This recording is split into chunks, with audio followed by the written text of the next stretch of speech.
अस्सलामुअलैकुम वरहमतुल्लाहि वबरकातुहू। Sister and daughters, मैं आपके सामने एक नई रेसिपी लेके आई हूँ, वो है बड़ा गोश्त। इंशाल्लाह आपके सामने ये रेसिपी बनाएंगे और शेयर करेंगे। ये मेरे पास मसाला जात है, प्याज भी कटे हुए हैं, 2 टमाटर हैं, 8 अदद मिर्च हैं सब्ज़, और ये रेड भी हो चुकी बड़ी पूरी, क्योंकि हम ज़्यादा जब मसाला ख़रीदा हो तो फिर ये कलर चेंज कर जाते हैं सब्ज़ मिर्च। तो माशाल्लाह अभी ये मैंने प्रेशर में डाल दिया गोश्त। 1 केजी ही मैंने इसमें पानी डाला है। ये मसाला मैंने काट के तैयार करके माशाल्लाह डाल दिया है। और ये मेरे पास लहसुन और अदरक का पेस्ट है, ये भी मैंने डाल दिया है। तो अभी माशाल्लाह आपके सामने ये मसाला जात कंप्लीट करने के बाद इसे बंद करेंगे। अब मैं इसके अंदर साल्ट डालने लगी हूँ, वो 1.5 चम्मच है मेरे पास। तो साल्ट मैंने 1.5 चम्मच डालना है, क्योंकि गोश्त है इसमें ज़रा अजाफी हो तो फिर ये जो बोटी होती है, गोश्त होता है, इसके अंदर मिक्स हो जाता है।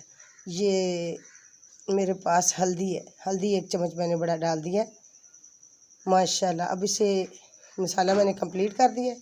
अब इसको बंद करते हैं प्रेशर को। तो प्रेशर को मैंने 15 मिनट देने हैं। 15 मिनट के बाद इंशाल्लाह प्रेशर को फिर चेक करेंगे। तो माशाल्लाह गोश्त हमारा अनकरीब गलने ही वाला होगा, पकने ही वाला है, तकरीबन गल चुका होगा। अब मैंने प्रेशर खोला है तो माशाल्लाह बहुत ही लज़ीज़ और मज़े का गोश्त जो है हमारा तैयार होने वाला है, गल चुका है।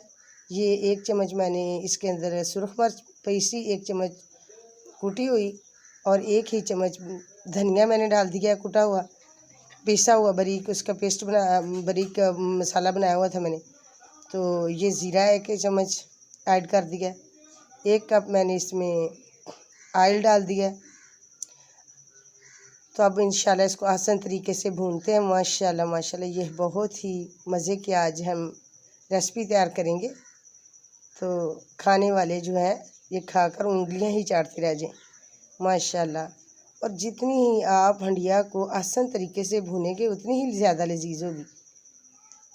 हंडिया को इतने पैसे लगाने का फ़ायदा तो तभी होता है ना कि खाने वाले भी माशाल्लाह अल्लाह की तारीफ़ भी करें, जो नेमतें दी हैं तो अल्लाह का शुक्र अदा करें। अगर वो पैसे ही लगाते रहें तो आप उस पर मेहनत भी अच्छे तरीके से ना करें तो फिर अफसोस होता है ना ऐसी हंडिया बनाने से। तो आप आसान तरीके से ऐसे बनाएं कि माशाल्लाह दिल खुश हो जाए। तो ये मसाला माशाल्लाह मैंने डाल के अब हंडिया बिल्कुल भून रहे हैं। ये मुझे थोड़ा सा घी जो है ऑयल कम लग रहा था, तो इसके अंदर मैंने थोड़ा सा और डाल दिया ताकि आसान तरीके से हंडिया भूनी जा सके। मसाला इसका बिल्कुल माशाल्लाह रेडी हो चुका है। तो अभी 1-2-4 मिनट इंशाल्लाह इसको और भून लेते हैं। जितने ही आप मसाले को हंडिया को ज़्यादा भूनेंगे तो इतना ही ज़्यादा जो आपका सालन वगैरह सब्ज़ी है या गोश्त है तो इतना ही ज़्यादा लजीज बनेगा माशाल्लाह। देखो बहुत प्यारी खुशबू आ रही है। तो अभी इंशाल्लाह हमारी रेसिपी जो है वो तैयार होने वाली है। तो आपको इंशाल्लाह ये रेसिपी तैयार करके ज़रूर दिखाएंगे, अपने बहन भाइयों के साथ शेयर करेंगे। तो आपने शुरू से लेकर एंड तक इस रेसिपी को ज़रूर देखना और कमेंट भी करना, शेयर भी करना।